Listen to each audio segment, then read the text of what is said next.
Bismillahirrahmanirrahim. Assalamualaikum warahmatullahi wabarakatuh. Saya Fazahur Miftah. Di sini saya akan menjelaskan tentang manajemen organisasi dan membangun tim bisnis yang efektif.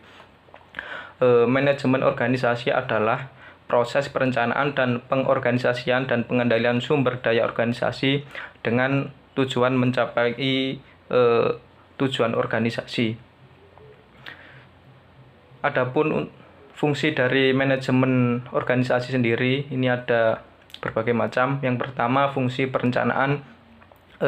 Seorang manajer harus bisa merencanakan tujuan dari perusahaan ke depan terkait dengan pengambilan kebijakan-kebijakannya.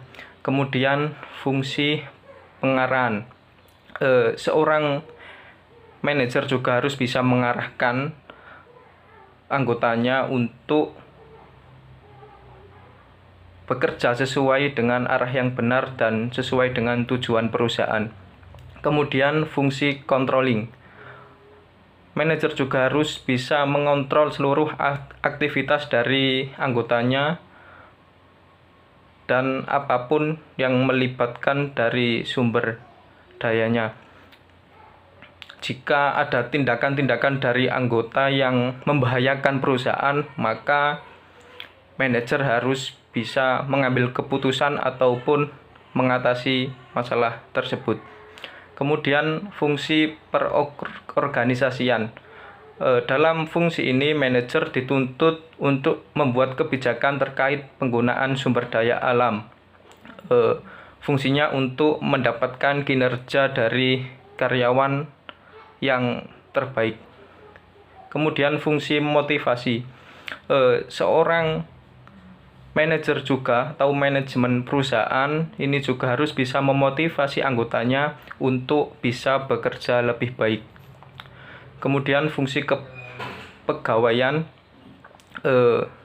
Tentu seorang manajer juga harus bisa memilih atau memilah perekrutan organisasi yang tepat sesuai dengan kebutuhan perusahaan. Kemudian fungsi manajemen waktu. Manajer harus bisa memanajemen waktu yang efektif dapat membuat suatu organisasi berkembang dengan cepat dan sehat. Kemudian tujuan dari manajemen organisasi. Ini ada beberapa macam. Yang pertama, membangun koordinasi yang baik antar divisi dan individu. Kemudian menetapkan kinerja sumber daya yang lebih efektif.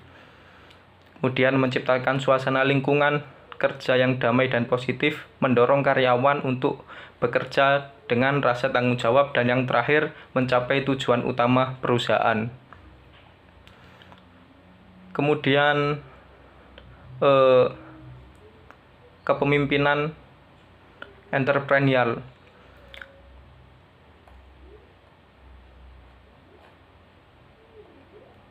Yang pertama, seorang entrepreneur atau seorang pengusaha harus bisa berdampak global, bukan hanya mencari keuntungan ataupun bahkan menjadi seorang kapitalis saja. Namun di sini seorang pengusaha harus bisa berdampak global, baik itu dari sisi ekonomi, dari sisi sumber daya, dan lain-lain. Kemudian karakteristik kepemimpinan kewirausahaan.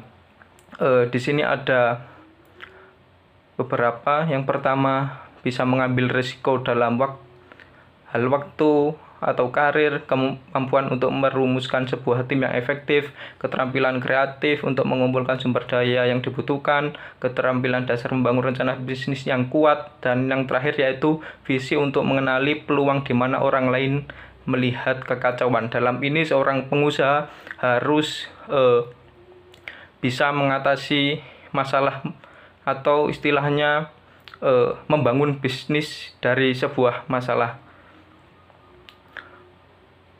Kemudian kepemimpinan kewirausahaan dalam organisasi.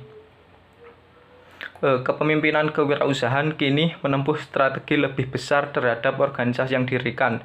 Entrepreneur merupakan upaya mencapai keunggulan dalam bersaing karena sebuah organisasi menyadari bahwa mereka menerus mendefinisi ulang pasar, merestrukturisasi kegiatan, memodifikasi model bisnis, dan mempelajari kemampuan berpikir mereka.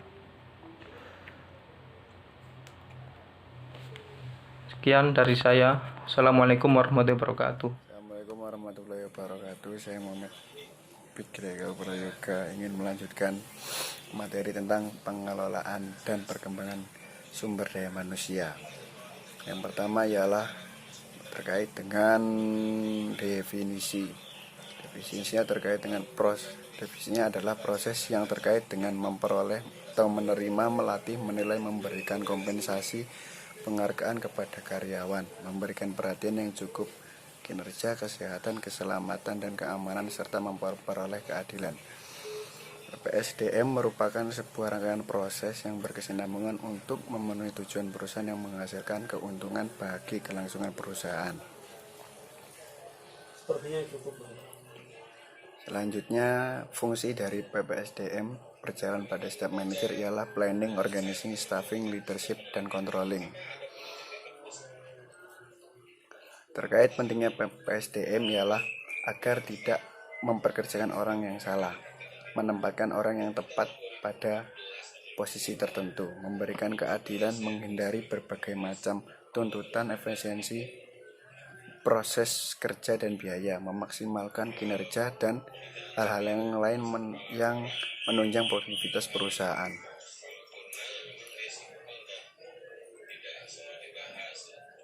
Kemudian fungsi dari manajer SDM yaitu fungsi lini ialah mengarahkan aktivitas karyawan dan area pelayanan, menerapkan implement authority atau otoritas tersirat. Fungsi koordinatif ialah mengkoordinasikan aktivitas personalia, menerapkan kontrol fungsi berkenaan dengan kebijakan. Nah, selanjutnya adalah fungsi staf atau pelayanan, membantu memberikan saran kepada manajer lini terkait PSDM dan motivator. Contoh kewajiban PPSDM ialah analisis pekerjaan, perekrutan, koordinator IO yang berhubungan dengan hukum dan kebijakan yang berlaku, manajer kompensasi, program pelatihan, hubungan pekerja atau jembatan terhadap hubungan serikat pekerja atau manajemen.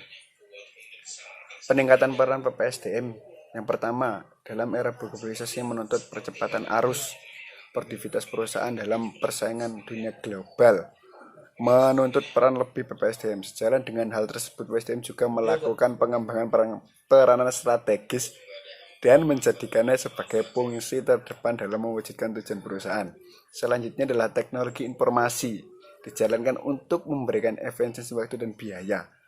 Hal tersebut berhubungan dengan demografi tenaga kerja yang menuntut PPSDM dalam menentukan angkatan kerja, serta memperhitungkan kos yang harus dikeluarkan perusahaan terkait pensiunan sampai keuntungan yang dapat diperoleh karyawan.